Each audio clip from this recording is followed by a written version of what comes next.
Well, actually, speaking of extreme sports, we're talking about extreme sports. Have you heard about ultra marathon? I'm reading a book right now that's about a tribe of ultra runners in Mexico, and I think it's going to come onto the subject of ultra marathons. Yeah, I mean, what does the book talk about? The book talks about this very old tribe who can run for days. Days, yeah. And some of the members of this tribe are already in their 80s and 90s, and they scale mountains, and they have a very frugal diet. They run barefoot. Barefoot? They run barefoot. In the desert, in on the rocks? Desert. Yeah, yeah. Wow. And they are bought, like, they run they don't, as soon as they learn to walk, they're running, and they run their whole lives, and they run, like, 100 miles is just like a walk in the park to them. They just... That's insane. At very high speeds. Well, I mean, do they have some secret, some traditional secret? Well, yeah, they do. They're a very mystical tribe, and they're not that well known. The book's written by a journalist who investigates, and he records his story of how he gets to meet. Just even finding them and meeting them is a huge ordeal in itself. Because, I mean, physiologically, it sounds like that's impossible. Like the human body can only run so far because it needs water, it needs food, it needs rest. I don't know. I think the part of the philosophy of the book is that we're limited by our belief in that, and that in fact this tribe don't have that belief, therefore they don't have those limits. They kind of surpass those limits simply by, they just do it. Nobody told them they couldn't, so they just did nobody it. told them they needed a pair of $100 shoes in order to run. They just it's like it's a natural human thing, and it's like an atavistic thing. Wow. Humans, we can run down gazelle. We can run faster than horse. I mean, we can run further than horses and these creatures that we think have an. Are you sure about that? Absolutely, yeah. Really? Yeah. I've never heard that before. That's why people who it's quite dangerous to run with a dog, for example. People who run and take the dogs because dogs can't run as far as humans. Really? Yeah, and dogs can't sweat. Humans can run and run and run for days. That's how they killed prey when we were in the caves. They just never gave up. You can outrun an antelope because antelope can only have short, sharp bursts of speed, but a pack of humans can run down any animal on the planet. Well, that's good to know. If I ever need to kill an antelope. Well, yeah, obviously you can't just, stick your shoes on and set off and. Wow. Good stuff, though. So, but would you like to try it someday? Try one of these ultra marathons? I think it's good to have a goal, but I like training for these kind of things. And ultramarathon, mentally, I don't know I have that ability to run for that far, that long. I'd like to have. I'd like to try and develop that stamina. Yeah. I think maybe in my younger days, but no, I don't. Or another life, but I'm going to pass. I think that running actually requires a lot of maturity. So the older you get, the better you are at running, because you give up on stuff when you're young and your brain's quite, you can't concentrate. You learn concentration and discipline, and they come with age and maturity. So I think we get better runners as we get older. That's what I'm banking on anyway. Yeah, me too. So I got that on my side.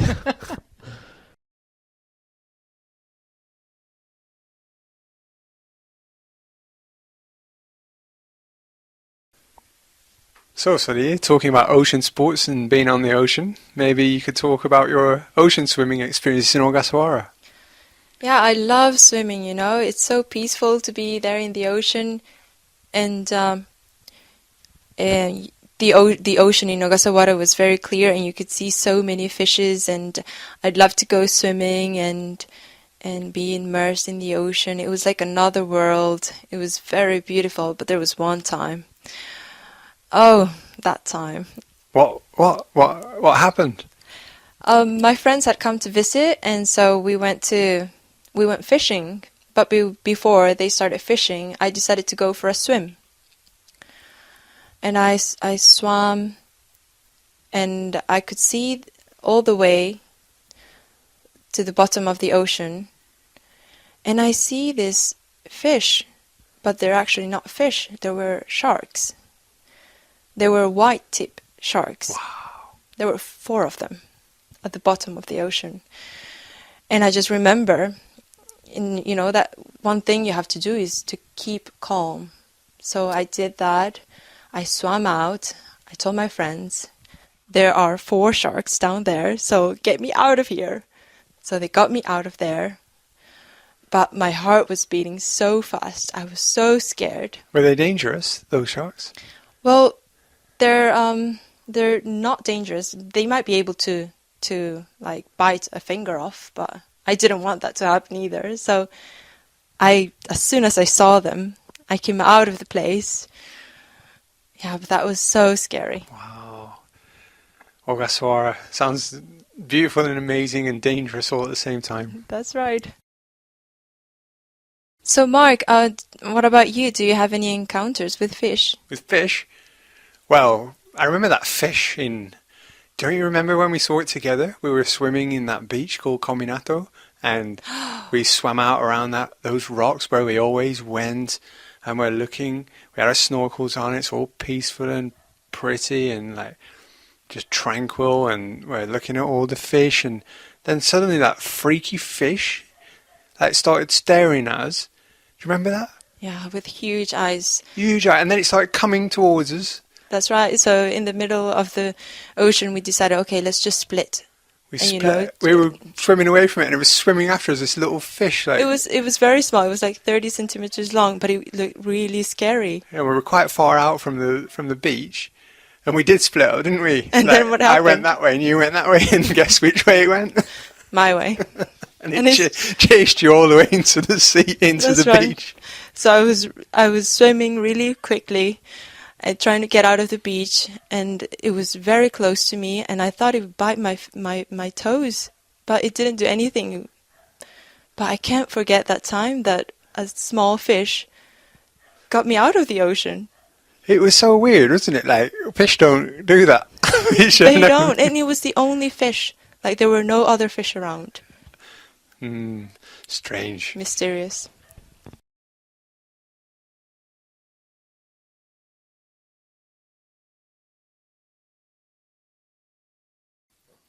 So, Maria, I thought we'd just talk about things like what would you like to change about yourself?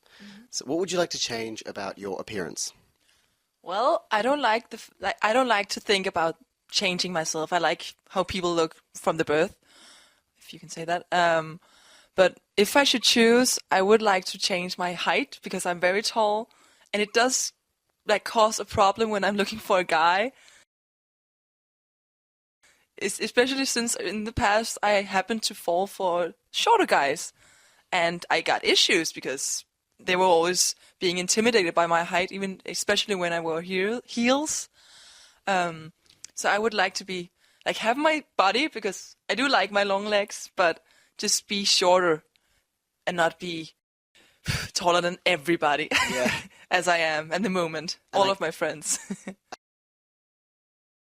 I guess that would also lead to you having problems finding shoes and clothes and Oh, stuff indeed, like that. yes. I have to watch out. Well, in my country, it's not a problem to find shoe sizes because we are very tall people normally.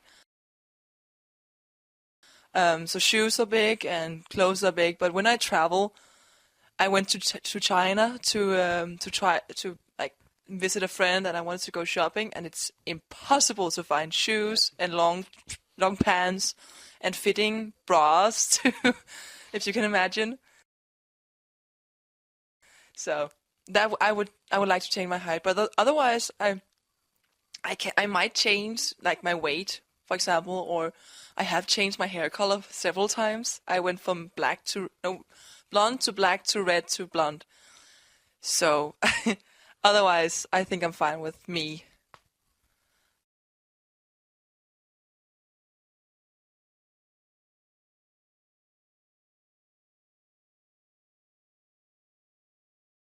Now, there's a couple that are not as nice. They can be positive or negative. Like, for example, a helicopter parent.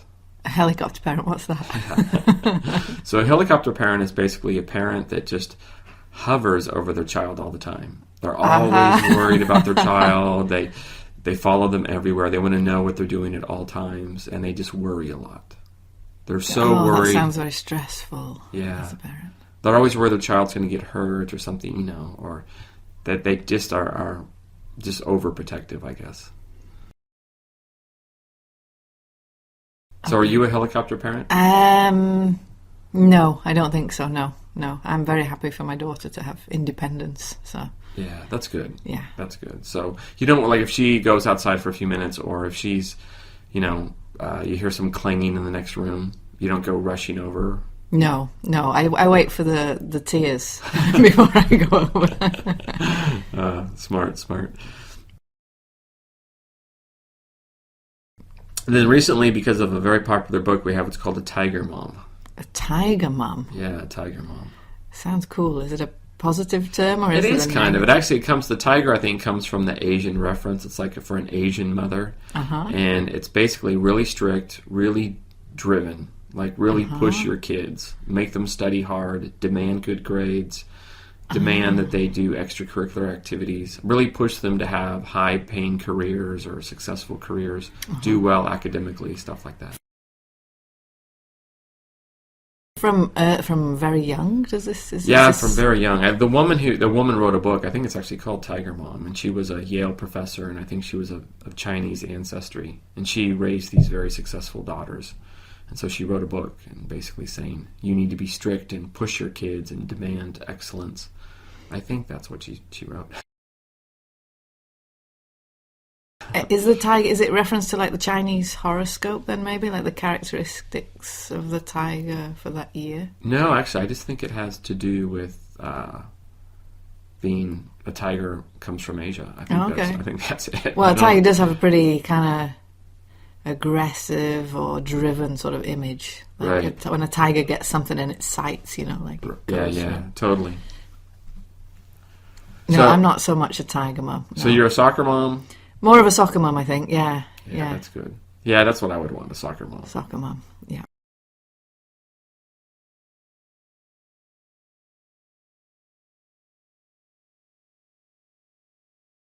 What about your personality or your characteristics? I would like to be more studious for school because I'm not that much of stay home all night to study person. I look at my textbook and I really try, but then I realize I could be doing something else. So I just go out and do something else, and I don't do my homework, and I don't fail because I am at least smart enough to pass. But sometimes it's a struggle to get through. I would like to be more studious and more maybe hesitant in my answers because I talk before I think at some point. And sometimes I do like my open personality though, like being like, for example, when we went out partying yesterday, I was talking to everybody, which was very nice. And people seem to like that open attitude, as long as you're not being open and arrogant, because I try not to. Yeah. If you're being open and open because you're interested in the person you're talking to, then you get more positive responses. Yeah. So I do like that. But being so open has caused you problems as well. I remember that guy thought that you liked him because you were so nice to him. Happen. I can't help it. There was a guy in my school, I don't know, a guy, he's probably in his 40s, who went over and talked to me, and it's just impossible for me to say go away, so I ended up giving him my phone number, and now he calls me every night 12:30 on my phone, which is very loud and very annoying. Every night? And when I pick up, he stopped now because I don't pick up anymore, but in the beginning I pick up the phone and he said hi, and then I said, what do you want? And then he said, nothing much. How are you? Like really, he didn't even want anything. He just wanted to talk to me. And yeah, that's kind of problems happens more than often because I can't help it. What would you like to change about your status, like a new house, a job, a boyfriend, anything like that? I would not mind finding a nice guy. I would not at all. I don't know about the specifics, and I am not even sure I can handle a relationship right now. Maybe I just want to meet somebody to try and work it out with. But that's probably the most important thing, because I love where I live. I love my study. I don't have a job, and that's really nice. I've saved up money before traveling, so I do have a lot of money right now. So I don't need to work, and that's nice. At the moment. At the moment.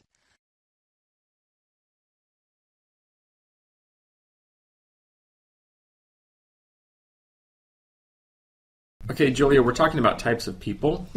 We have some more that we can discuss. So the next one is worrywart. Are you a worrywart?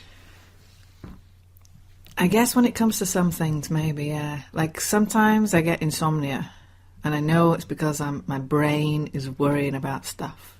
Right, you just can't let it go. Yeah, which is kind of why I took up yoga, meditation, because just calming down those thoughts that are just going crazy around in your head. Mm-hmm. So I would be a worrywart if it wasn't for my yoga practice. I think the yoga helps me keep my mind calm. Oh, cool. But I have that natural tendency, I think. Okay, so what about things around the house? Are you a clean freak? No. No, I am messy, like ridiculously messy. I don't see mess. I don't see it. It's like a blind spot. So you're a slob. Yeah, kind of, yeah. And this is the one thing that drives my husband crazy, because he's very tidy, he's very clean, very neat. So you guys are yin and yang. Yeah, he likes things to go in the proper place, and he likes things to be tidied up, put away.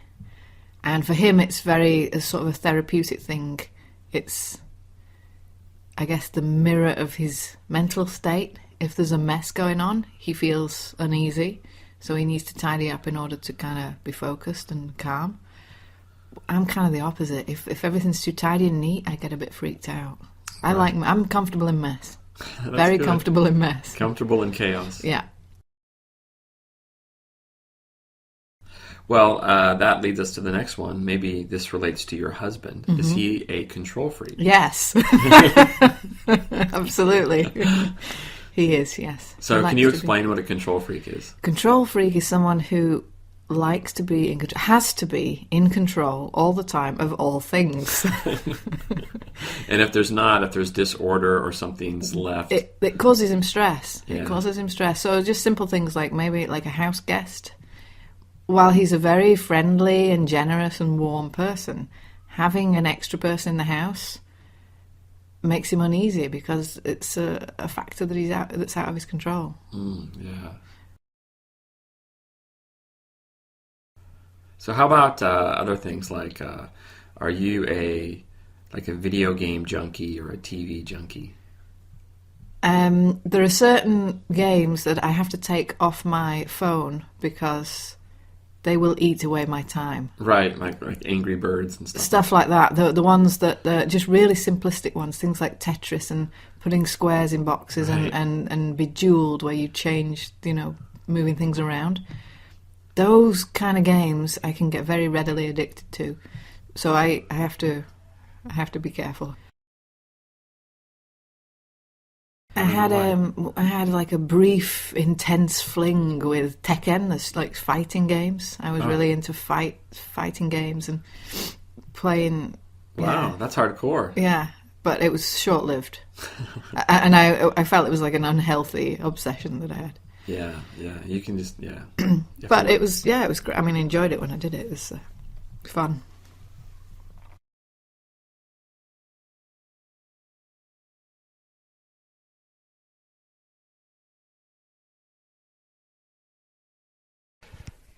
Hey, Julia. Hey, Todd. How you doing? Good. Now, Julia, you are really fit, and also you are a yoga instructor and a runner.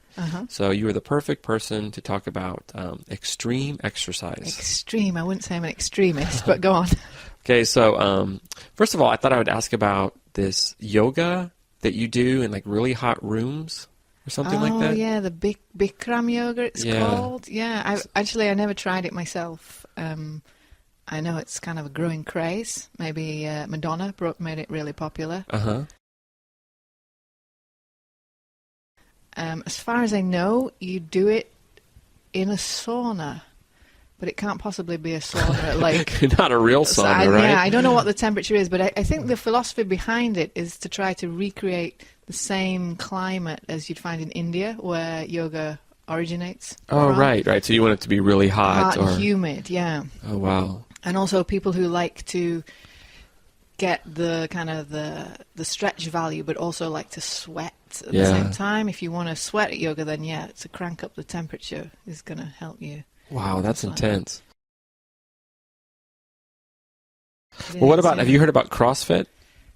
CrossFit? Yeah, No. CrossFit's the big rage in America. CrossFit? No, I haven't heard of that. CrossFit is like, people do all of these really old school exercises, like push-ups or pull-ups. Star jumps. They do like jumping jacks. They do really weird things like deadlifts, stuff like that. But they do it one after the other in really short time intervals. And like you're supposed to, like the workout only takes 12 minutes. Whoa. But if you do it right, I think like some people actually get so fatigued they throw up. So like you really push your body to the limit. Well, that is extreme. It is extreme. Although I'm probably saying it wrong. Yeah. So, but it's actually this big craze where people do more natural body movements, and you never do the same thing twice. You're not supposed to get into a routine. You always do things different. You do it like spontaneously, or you set yourself a program? I think that, well, there's a whole website. You can go to the CrossFit website and they explain it all. Yeah. But it looks pretty cool. It's like not your typical gym type workout. CrossFit sounds like something you'd do on a BMX or something. Right. Exactly.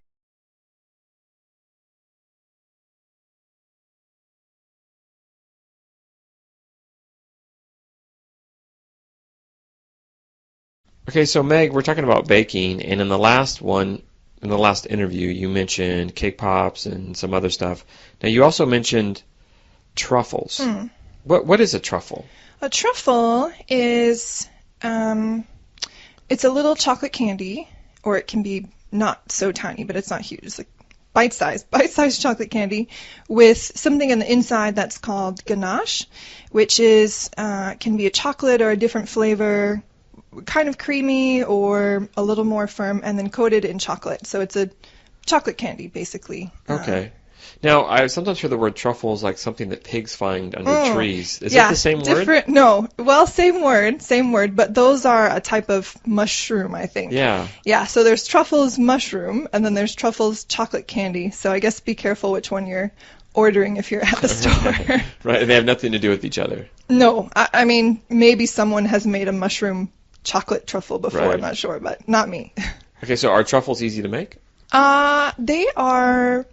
They're time consuming. So I don't think they're difficult to make, but you have to have the time to put in because you need to make the inside chocolate part first and mix together the ingredients and then I always did it by hand, form all the little balls so that you can dip them in chocolate. And so one batch I could usually get maybe 60 truffles, so probably I had to spend a few hours working on a batch of truffles. Wow, can you go through the process? Like, how do you make them from start to finish?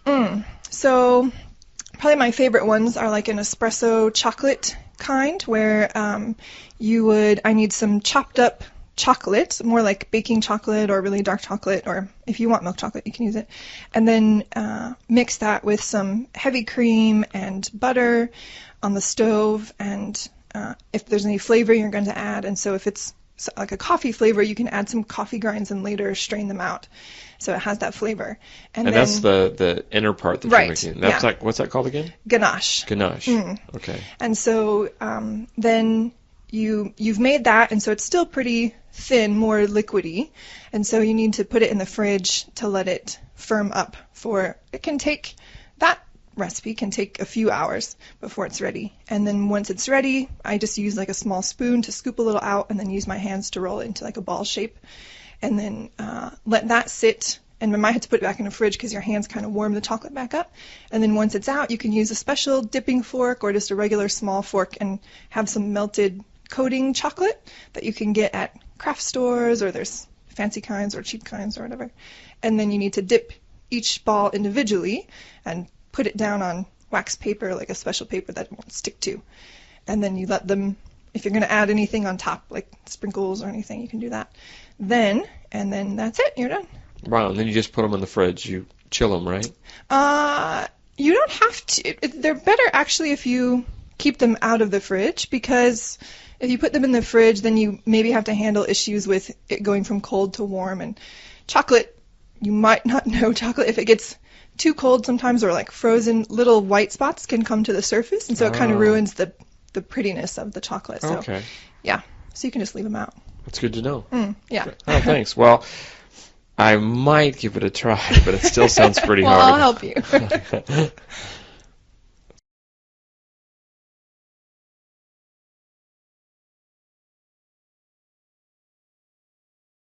So, what do you think is a good age for girls to start wearing makeup? I think it depends on the kind of makeup that they're wearing and the purpose, because to me it seems like there are two different kinds. They're young girls, young children who wear play makeup. Yeah. It's a toy. It washes off easily, Yeah. garish colors, very mild on the skin, and it's literally just coloring in their face. Yeah. It's not enhancing their features or trying to look, as society thinks, beautiful. They're not covering up any pimples or spots. It's not like that. It's just colouring in their face, trying to look more like a princess. And I have a 6-year-old daughter, and she loves makeup. She has her own toy makeup, Yeah. and she asks permission to wear it, and I let her wear it. I've bought some for her. I make sure that she can only do it if she has a clean face and clean hands, and that she washes it off properly at the end, and that she tidies it away afterwards. That's good. She's actually on her final warning, because she used to leave it out, and I've warned her I will throw it in the bin. Because I have a toddler, and she wants to see what her big sister's doing, and she wants to play with it, so she grabs it and makes a mess everywhere. So, yeah, 6-year-old is on her final warning. So, I guess to answer your question, my 6-year-old is wearing her play makeup already. So, it doesn't bother me. How old were you when you started wearing makeup? Well, I love makeup, and that's probably where my daughter got it from. I wanted to wear makeup from a young age, the way my daughter does. I wasn't allowed. It was forbidden. And I first actually managed to buy a secret lipstick when I was about 9 or 10. Secret lipstick? Yeah, I had to hide it from my mum. And she would only let me wear lip gloss when I was that age. And I wasn't allowed to wear any lipstick, so I had to buy a secret one. And I was always so interested in my grandmother's makeup and my mum's makeup as well. But she never really wore much. She has a very simple sort of beauty routine. I'm much more interested in it than she is. She ever was. So I don't know where I inherited that from, but my daughter's definitely inherited that from me. So maybe because it was forbidden for me, that's why I was drawn to it more. Makes it more tantalizing. I think so. That could be it. But yeah, it's a real hobby for me. I really, really love it. I wish I had more money to purchase more. You can never have enough. Never have too many lipsticks. I know, it's true. What do you think about boys wearing makeup? If they want to wear makeup, then they should. Like, it annoys me, this horrible idea and concept of, like, men and boys have to be manly. Like, what is manly? For me, makeup is an art. It really is. It's artistry. And if they're feeling bad about their skin, the way I feel bad about my skin, right? If I have pimples or spots, I'm lucky. I get to just cover it up with like foundation and concealer, bit of blusher. It makes me feel better. But if there's like a boy who has, going through teenage years and he's got bad skin and he wants to cover it up, and his macho friends catch him wearing it, or whatever, people in school catch him wearing it, and it can be a really bad situation for him. And I think that is awful. It is really, really terrible. I think boys should wear makeup as they like. I actually follow quite a lot of makeup artists on social media, and I look at many, many pictures of different products and the art that they produce. And I follow male makeup artists as well, and the skills they have are unbelievable. the blending Their skills. contouring. Oh my Yeah, goodness. the blending skills and like covering up, basically just like covering up their whole face and putting a new face on top of it. Pretty impressive. It's really impressive. It's so amazing. I would really enjoy a makeup lesson from from some of the artists that I follow on different social media sites. Absolutely. Mhm.